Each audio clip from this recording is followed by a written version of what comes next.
আসসালামু আলাইকুম।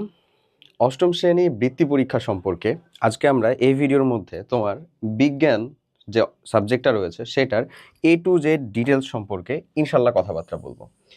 এই বিজ্ঞানের মধ্যে তোমার 50টা মার্ক রয়েছে। কালার কম্বিনেশন 50টা মার্ক রয়েছে, তাই না? সো এটা আসলে এককভাবে কোনো সাবজেক্ট না, দ্বৈতভাবে একটা পরীক্ষা নেওয়া হবে। 50 বিজ্ঞান, 50 BGS, যেটা তুমি জানো। সো বিজ্ঞানের প্রস্তুতিটা আমরা কোন অধ্যায়কে কীরকমভাবে নিব, মানবন্টনটা কেমন, পরীক্ষার সময় আমাদেরকে কী কী জিনিস মাথায় রাখতে হবে এবং কোথায় আমি কতটুকু এক্স্যাক্ট টাইম হচ্ছে ইনভেস্ট করব, A to Z সব কিছু আজকের এই ভিডিওর মধ্যে তুমি ইনশাল্লাহ পেয়ে যাবা। ঠিক আছে, চলো আমরা জিনিসটা শুরু করি। ফার্স্ট অফ অল, বিজ্ঞানের যদি আমি জাস্ট সিম্পল একটু মানবন্টনটা দেখি, তাহলে এখানে আমাদের সিকিউ থাকবে 30 মার্কের, MCQ থাকবে 10 মার্কের, SQ থাকবে 10 মার্কের। সব থেকে মেজর এবং কনসার্নিং যে জিনিসটা সেটা হচ্ছে নো অপশনস, কোনো প্রকার অপশন কোথাও থাকবে না। ঠিক আছে, এবং এটা মেজর এবং কনসার্নিং বলতেছি অ্যাজ ওয়েল অ্যাজ এটা তোমার একই সাথে সাথে হচ্ছে উপকারের।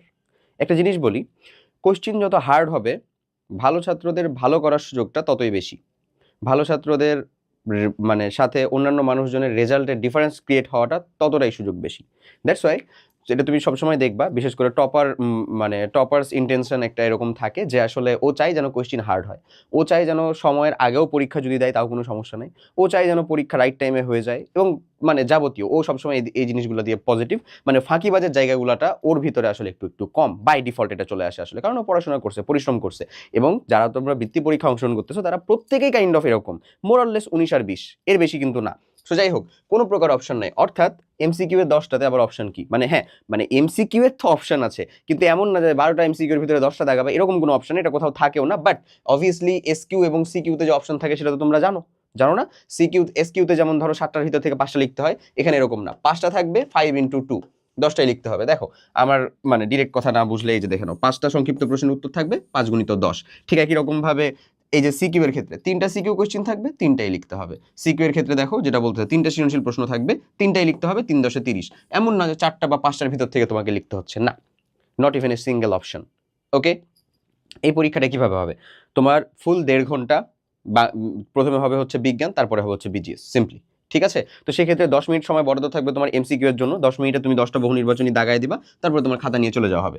এরপরে তুমি SQ এর ক্ষেত্রে মেইনলি টাইমটা যেখানে বাঁচাবা এবং টাইমটার মানে মেকানিজমটা, কলকবজাটা যেখানে নাড়াবা, সেটা হচ্ছে SQ লিখতে প্রত্যেকটা SQ এর জন্য কখনোই তুমি SQ থাকবে কয়টা, 5টা লিখতে হবে আমাকে, 5 into 4, এই কাজটা কম বাড়া, এই কাজটা কখনো করবা না। তুমি একটা SQ লেখা ট্রাই করবা 2 থেকে 3 মিনিটে, 2 থেকে 3 মিনিটে, এবং এটাকে মেক শিওর করবা যে এখান থেকে SQটা যেন তোমার 12 থেকে টোটালে SQ 5টা যেন তোমার 12 থেকে 14 মিনিটের মধ্যে কমপ্লিট হয়ে যায়। 14 মিনিট যেন পার না হয়, 14 মিনিট যেন পার না হয়। 14 মিনিট যদি পার হয় তাহলে তুমি আসলে মানে টাইমগুলা কিন্তু তোমার সিকিউ এর জন্য যথেষ্ট কনজাস্টেড হয়ে যাচ্ছে। 14 মিনিট যদি পার না হয় তাহলে তুমি এখান থেকে 6 মিনিট সেভ করতে পারতেছো ভাইয়া, যেটা আসলে অবভিয়াসলি আমরা প্ল্যান করে যাব। আমি জানি খাতা কলমে কখনো এটা 100% আসলে মিলিয়ে ফেলা সম্ভব না, বা মিস হয়ে গেলেই যে একেবারে এখন আমাকে কান্নাকাটি করতে হবে এমনও না। বাট আমি চেষ্টা করে যাব, আমি প্ল্যান করে যাব এক্স্যাক্টলি এটার। এখান থেকে যে 6 মিনিটটা বাঁচলো, এটা আমি প্রত্যেকটা আলাদা আলাদা সিকিউ, 3টা সিকিউ এর জন্য আমি 6 মিনিট, যদি পার সিকিউতে আমি 2 মিনিট করে এক্সট্রা বাড়াতে পারবো। এখানে আমার পার সিকিউতে টাইম হচ্ছে মাত্র 20 মিনিট, যেটা কোয়াইট টাফ। অবভিয়াসলি এটা তুমি নিজেও বুঝতেছো যে একটা সিকিউ লিখতেছি আমি ভাইয়া 20 মিনিটের মধ্যে, টাফ না? Obviously tough. তো সেই ক্ষেত্রে যদি চিন্তা করো যে 2 মিনিট করে এক্সট্রা বাড়তেছে, 22 মিনিট করে টাইম পাচ্ছ, আরো ভালো হবে না? আরো প্রিসাইজ হবে না? সুন্দরভাবে লিখতে পারবা না? পারবা। এখানে আর একটা মেজর কনসার্নের বিষয় বলি, সেটা হচ্ছে তোমরা যারা চিন্তা করছো ভাইয়া আমি তো এই চ্যাপ্টার পড়বো ওই চ্যাপ্টার পড়বো না ভাইয়া, তাদের জন্য একটা কথা বলে দিই, যে দেখো সুন্দর করে একটা NB নোটাবিনি বলা আছে। সেটা কি? সেটা বলতেছে প্রতিটি অধ্যায় থেকে ন্যূনতম একটি প্রশ্ন, সৃজনশীল হোক, সংক্ষিপ্ত প্রশ্ন হোক, বহু নির্বাচনী প্রশ্ন থাকতে হবে। এটা যারা কোশ্চিন করবেন তাদেরকে একেবারে স্ট্রিক্টলি নির্দেশনা দেওয়া আছে যে কোনো চ্যাপ্টার আনটাস্ট থাকবে না, প্রত্যেকটা চ্যাপ্টার টাস্ট হবে, সামহাও না সামহাও টাস্ট হবে। তাহলে বিজ্ঞানের এই প্রস্তুতিটাতে পড়া কম, মানে পড়া কম বলি, মার্ক কম পড়া বেশি, সোজা বাংলায় আমরা বলতে পারি না এই কথাটাই? অবভিয়াসলি পরিশ্রম বেশি, ফলাফলও ইনশাল্লাহ বেশি আসবে, যদি ফলাফলটা মানে ঠিক মতো তুমি যদি আসলে আউটপুটটা দিয়ে আসতে পারো।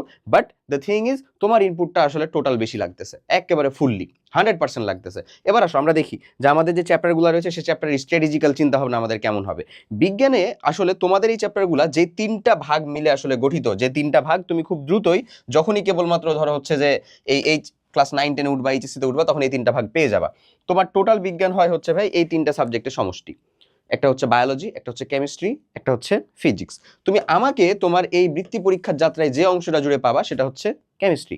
এই কেমিস্ট্রি যে চ্যাপ্টারগুলো রয়েছে আমি সেটার স্ট্র্যাটেজি নিয়ে আগে কথা বলবো, ঠিক আছে?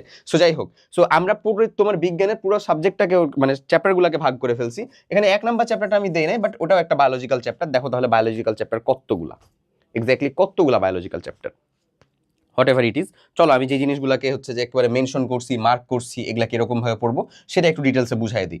ফার্স্ট অফ অল কেমিস্ট্রি নিয়ে আগে কথাবার্তা বলে ফেলি, যেটা আমার নিজের সাবজেক্ট, ফেলো সাবজেক্ট, আমার পছন্দের সাবজেক্ট। জিনিসটা হচ্ছে কেমিস্ট্রির যে 3টা চ্যাপ্টার রয়েছে, 3টা চ্যাপ্টারের উপরেই ক্লাস 8 শিওর স্কলারশিপ প্রোগ্রামে আমি নিজে ক্লাস নিছি, ডেমো ক্লাস আছে, ইনফিনিটি স্কুলের পেজে আছে। তুমি demo class as well as আমাদের হচ্ছে যে ওই যে মানে তোমাকে ডিসক্রিপশন বা কমেন্ট বক্সে যে লিঙ্ক দেওয়া আছে সেই লিঙ্ক থেকেও গিয়ে দেখতে পারবা। ইনশাল্লাহ ওই এক ডেমো ক্লাস করলে তোমার ওই চ্যাপ্টার রিলেটেড আর extra not even a single questionnaires থাকবে, বেসিক থেকে ফুল রিভিশন পর্যন্ত ইনশাল্লাহ কমপ্লিট করে দেওয়া আছে। যারা ক্লাস করছো তারা ইজিলি মানে জানাতেই পারবে আর কি অ্যাকচুয়ালি। চলো এরপরের জায়গাতে যাই, যেটার কথা বলছিলাম সেটা হচ্ছে কেমিস্ট্রি চ্যাপ্টারগুলো আমার কি কি আছে। দেখো আমি যদি যাই, আমাদের প্রথম চ্যাপ্টার হচ্ছে 6 নাম্বার। 6 নাম্বার চ্যাপ্টারের মধ্যে আছে হচ্ছে পরমাণুর গঠন। তারপরে চ্যাপ্টারটা কি আছে আমাদের 8 নাম্বার। 8 নাম্বার রয়েছে আমাদের রাসায়নিক বিক্রিয়া, এবং তারপরে রয়েছে আমাদের 10 নাম্বার, সেটা রয়েছে আমাদের অম্ল, ক্ষারক এবং লবণ। 3টা চ্যাপ্টারের ভিতর থেকে অবভিয়াসলি তুমি একটা জিনিস কিন্তু বুঝো, তোমার 3টা কোয়েশ্চেন থাকবে না, সিম্পলি হিসাব করে নাও 3টা পোর্শন থেকে 3টা কোয়েশ্চেন থাকবে। বেসিক বেসিক আইডিয়া, বুঝতেছো ইনশাল্লাহ, এবং এটা মিস যাবে না, এবং এটা মিস যাবে না।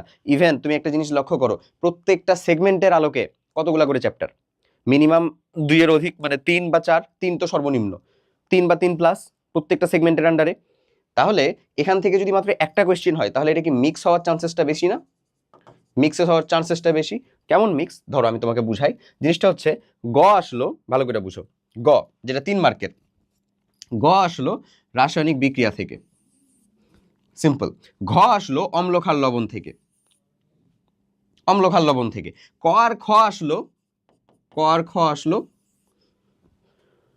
ষষ্ঠ অধ্যায় পরমাণুর গঠন থেকে। কেমন বিষয়টা? হতে পারে না? ইজিলি হতে পারে। এটা কি টোটালে 2 + 1 3 মার্ক, 3 3 6, মানে 3 3 6 আর 4 10। সবাই খুশি, সবাই হাসি খুশি, তোমাকে মাস দেওয়া শেষ। কারণ তুমি যদি চিন্তা করো যে ভাই ওই একটা চ্যাপ্টারে তো আমার একটু দুর্বলতা আছে, ওই একটা চ্যাপ্টার যদি আমি একটু অল্প পারি, কম পারি, তোমার মার্ক তো শেষ ওখানে। ব্যাপারটা এরকম না। তার মানে not even a single chapter আমাদেরকে ছাড়া যাবে। তাহলে আমার, তুমি জাস্ট খালি টেন্ডেন্সিটা ধরো, বুঝতে পারো। তুমি কিন্তু এগুলাকে ডিরেক্ট হচ্ছে চিন্তা করতে পারো না, বা ভাবতে পারো না, বা বলতে পারো না যে ভাই এই কম্বিনেশনগুলো হবে। আমি তোমাকে বলে দিচ্ছি দেখো এই কম্বিনেশনগুলো হবে, এবং পরীক্ষার কোয়েশ্চেন পাওয়ার পরে মিলাই নিও ইনশাল্লাহ। একটু এদিক ওদিক হইতে পারে জাস্ট, যেহেতু আমি কোয়েশ্চেন করতেছি না, বাট মোরাললেস সেম পাবা, মোরাললেস সেম পাবাই। ক্লিয়ার? তো ঠিক একই রকম ভাবে এই স্ট্র্যাটেজিক্যাল জিনিসটা যদি তুমি ফলো করো, এই যে আমি যেটা গ ঘ বললাম, হ্যাঁ হতে পারে এখান থেকে ঘ না দিয়ে এখান থেকে গ দিছে, এখান থেকে হচ্ছে গ না দিয়ে এখান থেকে ঘ দিছে, হতে পারে না? এটা কোনো ইস্যু হইলো? বাট তুমি বলো যে চ্যাপ্টারটা আমাকে পড়তে হচ্ছেই কিনা, হচ্ছেই কিনা, হবেই। এই 3টা চ্যাপ্টারই আমি নিজে কমপ্লিট করাইছি তোমাদেরকে। ইভেন ইনশাল্লাহ তুমি যদি এই 3টা চ্যাপ্টারের কম্প্যাক্ট ওই ক্লাস কমপ্লিট করে থাকো থিওরি, প্লাস আমি লাইভে যে অংশটুকু কমপ্লিট করাবো সেটুকু করালে are not even a single question তোমাদের ইনশাল্লাহ বাকি থাকবে। ওকে, আচ্ছা এরপরে আসো আমি ফিজিক্সে তার উপরে উঠি একটু। ফিজিক্সের আমি দেখি 7 9 11 12, 7 9 11 12 ধরো হচ্ছে সপ্তম অধ্যায়, যেটা আমাদের পৃথিবী মহাকর্ষ, 9 বর্তনীয় জলবিদ্যুৎ, 11 হচ্ছে আমাদের আলো, 12 হচ্ছে আমাদের মহাকাশ ও উপগ্রহ।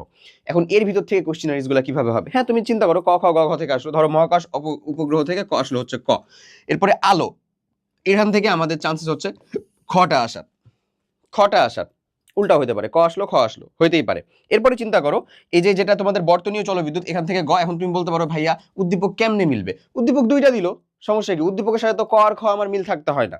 উদ্দীপক ধরো 2টা দিল, একটা উদ্দীপকের গয়ের আলোকে, একটা উদ্দীপক ঘয়ের আলোকে, সমস্যা কি? হইতেই তো পারে। উদ্দীপকে ধরো একটা সিন 1 দিল বা সিনারিও 1 দিল, বা একটা দিল দৃশ্যপট 1 আর একটা দিল দৃশ্যপট 2, দিতে পারে না? অবশ্যই পারে। ঠিক একই রকম ভাবে আরেকটা আছে হচ্ছে পৃথিবী ও মহাকর্ষ। মহাকাশ ও উপগ্রহ আর পৃথিবী ও মহাকর্ষ অবভিয়াসলি দুটো আলাদা জিনিস। এখানে বল রিলেটেড জিনিসপাতি সবকিছু নিয়ে আলোচনা করা হয়েছে। মহাকাশ ও উপগ্রহ লিটারেলি পুরোটাই হচ্ছে থিওরিটিক্যাল, জ্যোতির্বিজ্ঞান। এটা হচ্ছে জ্যোতির্বিজ্ঞানের মধ্যে পড়ে, আর এটা কিন্তু নিউটনীয়, মানে আমার যে নিউটনের বল, সেই নিউটনের বল রিলেটেড জিনিসপাতির মধ্যে পড়ে। ওকে, মৌলিক বলের মধ্যেকার পড়ে। ডান। এই হচ্ছে তোমার ফিজিক্সের হিসাব। তাহলে ফিজিক্সের এই কম্বিনেশনটা কিরকম ভাবে হতে পারে বুঝতে পারছো? প্রত্যেকটা সিকিউই আমি চিন্তা করতেছি যে টাচ হচ্ছে, প্রত্যেকটা সিকিউই আমি চিন্তা করতেছি যে টাচ হচ্ছে, এমন। ওকে, আচ্ছা এখন তুমি যদি চলে আসো আমাদের বায়োলজি অংশটার ভিতরে, এই বায়োলজি অংশটার ভিতরে যদি দেখো, সব থেকে বেশি রেড মার্ক দিলাম এটাকে কেন জানো? কারণ এখানে সব থেকে বেশি সাবজেক্ট বেশি, 1 2 3 4 5, 1 থেকে 5 অবধি, 1 থেকে 5 অবধি সবই বায়োলজি। প্রাণী জগতের শ্রেণীবিন্যাস, জীবের বংশ বৃদ্ধি বংশগতি, ব্যাপন অভিশ্রবণ প্রচ্ছেদন, উদ্ভিদের বংশবৃদ্ধি, সমন্বয় ও নিঃসরণ। ওরে বাবা, এখন বায়োলজির আবার দুইটা ভাগ থাকে, একটা প্রাণী বিজ্ঞান, একটা উদ্ভিদ বিজ্ঞান। জিনিসটা বুঝো, একটা প্রাণী বিজ্ঞান, একটা উদ্ভিদ বিজ্ঞান। যেমন ক প্লাস গ বা ক প্লাস ঘ, এটা আসতে পারে হচ্ছে ধরে নাও প্রাণী বা উদ্ভিদ। হ্যাঁ, প্রাণী বা উদ্ভিদ। দেখছো আমি কতটা বেশি মানে করে ভেতর বা প্রিসাইজলি বলতেছি। আর একটা হচ্ছে খ প্লাস গ, এটা আসতে পারে ধরো তোমার প্রাণী বা উদ্ভিদ। ধরো ওটা যদি প্রাণী আসে তাহলে এখান থেকে আসবে হচ্ছে উদ্ভিদ বিজ্ঞান থেকে, আর ওটা যদি উদ্ভিদ চলে আসে তাহলে এখান থেকে প্রাণী বিজ্ঞান থেকে। তাহলে তো সবগুলাই টাচ হয়ে যাচ্ছে। কারণ বৃত্তির তো টেন্ডেন্সি এটা যে তোমাকে যতটা কম্পিটিটিভ এক্সামের আলোকে নিয়ে যাওয়া যায়, তোমাকে যতটা কম্পিটিটিভ মডেলে তোমাকে যত দিকভাবে বাজিয়ে দেখা যায় যে তুমি আসলে পারতেছো কি পারতেছো না, তাই না? ওকে, সো এই ক্ষেত্রে আমি বলবো যে দেখো তুমি এরপরে পাবা হচ্ছে এই যে লাস্টে খাদ্য ও পুষ্টি, তারপরে হচ্ছে বাস্তুতন্ত্র। এটা হলো যে একেবারে 13-14, 1 থেকে 5, তারপরে 13-14। 13-14 পুরোটাই হচ্ছে প্রাণী বিজ্ঞানের ভিতরকার, এটার উদ্ভিদ বিজ্ঞানের মধ্যে যাবে না। আর 1 থেকে 5-এর মধ্যে এটা প্রাণী বিজ্ঞান, এটার প্রাণী বিজ্ঞান, তারপরে ব্যাপন অভিশ্রবণ মানে উদ্ভিদ বিজ্ঞান, এটা উদ্ভিদ বিজ্ঞান, এটা হচ্ছে প্রাণী বিজ্ঞান।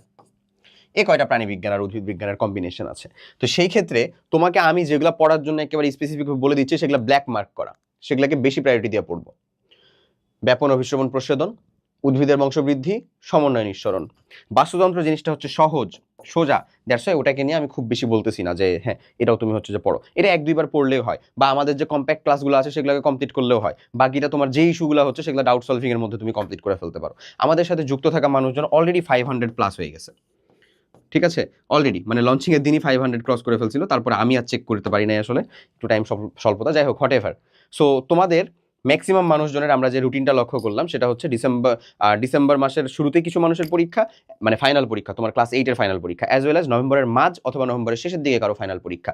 সেক্ষেত্রে আমরা লাইভ শুরু করার একটা অ্যাপ্রক্স ডেট দিচ্ছি ইনশাল্লাহ নভেম্বরের একেবারে শুরু দিকে, মানে অক্টোবর শেষের দিকে, অক্টোবর শেষ থেকে নভেম্বর শুরু, অক্টোবর এবং নভেম্বর এর মাঝে।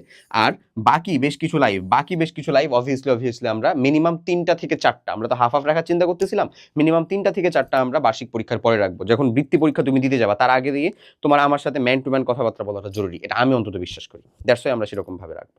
ক্লিয়ার? বুঝা গেছে? সো এই হচ্ছে ওভারঅল আলাপ। এখন বিজ্ঞানের টোটাল হিসাব নিকাশটা বুঝছো, তুমি আসলে ভাগ করবে এটাকে এই আলোকে।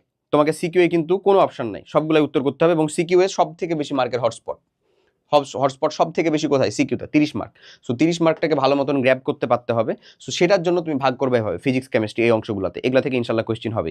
কিছু জায়গাতে একটা পসিবিলিটিস থাকতে পারে যে ফিজিক্স মানে কেমিস্ট্রি এবং বায়োলজিকে যুক্ত করা হয়েছে, কম্বিনেশন করা হয়েছে, বাট আমরা সেটার চান্সও খুব ক্ষীণ দেখতেছি, কারণ বায়োলজি অলরেডি এত বড় জায়গা, কেমিস্ট্রি থেকে সেপারেট কোয়েশ্চেন করার জায়গা আছে, তাহলে সেক্ষেত্রে যুক্ত হওয়ার চান্সেসটা বা বায়োলজি কেমিস্ট্রিকে একত্রিত করার চান্সেসটা টু লো। মানে সেপারেটলি এখান থেকেই কোয়েশ্চেন করা যাবে 3টা, এখান থেকে 3টা না করে একটা করা হচ্ছে, এখান থেকে কোয়েশ্চেন করা যায় 4-5টা, সেটা না করে একটা করা হচ্ছে, তাহলে সেগুলো সেপারেটই থাকার চান্সেস হচ্ছে সব থেকে বেশি। আশা করি বুঝতে পারছো। সো তুমি তোমার বিজ্ঞানের যে প্রস্তুতিটা সেটা কমপ্লিট করো খুব ভালো মতন। এই যে সিরিয়াল মেনটেন করালাম, এই যে বিষয়াবলীগুলো বুঝালাম, সেই বিষয়াবলীগুলোকে ধরে চ্যাপ্টারের ইম্পর্টেন্স দাও। দেখো তুমি বায়োলজিতে ভালো হলে মানে কেমিস্ট্রিতে ভালো হতে পারো, বা ফিজিক্সে একটু দুর্বল হতে পারো। আবার অনেকে ফিজিক্স কেমিস্ট্রিতে উইক, মানে ভালো একটা দখল আছে, বায়োলজিতে সে একটু দুর্বল, যেমন আমার বায়োলজিতে হচ্ছে দখল কম থাকে, মানে আমি পারি না কাইন্ড অফ। দ্যাটস ওয়াই হচ্ছে ধরো ওই রিলেটেড সাবজেক্ট বিশ্ববিদ্যালয়ে এসে টাটা বাই বাই দিছি, এত যে খুশি হয়েছি বায়োলজি বিজিএস যাওয়ার পরে, ইয়াস মজা, এমন অবস্থা। সো বাট তোমাকে তো এখন পরীক্ষা দিতেই হবে, তোমার তো কিছু করার নাই, বৃত্তিও পাওয়া লাগবে, পরীক্ষাও দেওয়া লাগবে। তো সেই চিন্তা ভাবনা করতে গেলে উইক রাখা যাবে না, উইককে আরো বেশি জোর দাও, উইককে স্ট্রং জোন বানাতে হবে, সিম্পল হিসাব। বায়োলজি কিভাবে পড়বা? আমাদের যে ক্লাসগুলো করা হচ্ছে, যে ক্লাসগুলোতে বায়োলজিতে পড়ার জন্য স্পেশালি 3টা জিনিস খুব ভালো মতো স্ট্রিক্টলি ফলো করা হচ্ছে। এক যে জিনিসটা সেটা হচ্ছে বায়োলজির শব্দগুলোকে ভেঙে ভেঙে পড়ানো। এটা আমার ক্ষেত্রে খুব বেশি কাজে দিয়েছিল, এটা আমি আলাদাভাবে বলছি, আমি আজকে সময় পাইছি তোমাদেরকেও বলে দিচ্ছি। বায়োলজি শব্দগুলোকে ভেঙে ভেঙে পড়া, মানে মনে রেখে রেখে পড়া, খুব ভালো একটা উপকার আসে। সেকেন্ড যে জিনিসটা, ফিগারেটিভ হওয়া, ফ্লো চার্ট থেকে শুরু করে যে জায়গাগুলোর ভিতরে ছবি দেওয়া সম্ভব, রক্ত সংবহনের যতগুলো ছবি রয়েছে, ঠিক একই রকমভাবে সমন্বয় নিঃসরণের যে চক্রগুলোর ছবি রয়েছে, যে জায়গাগুলোতে ছবি অ্যাড করা সম্ভব, ফিগার অ্যাড করা সম্ভব, সেগুলো ফিগারের মাধ্যমে বোঝানো। এবং biology to be honest point আকারে নোট করে লিখে লিখে পড়া। বায়োলজি পড়ার থেকে যদি লিখো, বিলিভ মি তোমার বেশি মনে থাকতে বাধ্য। এই কাজগুলো আমি করতাম, এই 3টা কাজে আমার বায়োলজিতে বেশ একটা দখল আসছিল। সো আমি তোমাকেও সাজেস্ট করবো এই কাজগুলোকে কমপ্লিট করো। আশা করি তুমি তোমার বিজ্ঞান যাত্রার ফুল যে কনসেপ্টটা লাগবে প্লাস গাইডেন্সটা লাগবে সেটা ইতিমধ্যে পেয়ে গেছো। সো মার্ক ডিস্ট্রিবিউশন দেখলা, কিভাবে সাজায় ফেলবা পড়াশোনার জন্য সেটা দেখলা, এখন জাস্ট নিজের পড়াশোনার, নিজের ডেইলি পড়াশোনার মধ্যে সেটাকে ইমপ্লিমেন্ট করো। হোক সেটা তোমার বার্ষিক পরীক্ষা, হোক সেটা তোমার বৃত্তি পরীক্ষা। ইমপ্লিমেন্ট করো, ইনশাল্লাহ ভালো করবা। যারা এখনও যুক্ত হও নাই আমাদের এই প্রোগ্রামে, তারা ডেসক্রিপশন বা কমেন্ট বক্সের লিঙ্ক চেক করো। স্পেশাল ডিসকাউন্টে একটা এনরোলমেন্ট চলতেছে, খুব দ্রুতই, ঝটপট, যখন ইচ্ছা হবে আমার বন্ধ করে ফেলবো। সো তখন আবার হচ্ছে যে আর পারবা না। সো দেখা হবে ইনশাল্লাহ তোমাদের সাথে লাইভে, কথা হবে তোমাদের সাথে লাইভে। সবাই অনেক অনেক ভালো থাকো। আল্লাহ হাফেজ, আসসালামু আলাইকুম।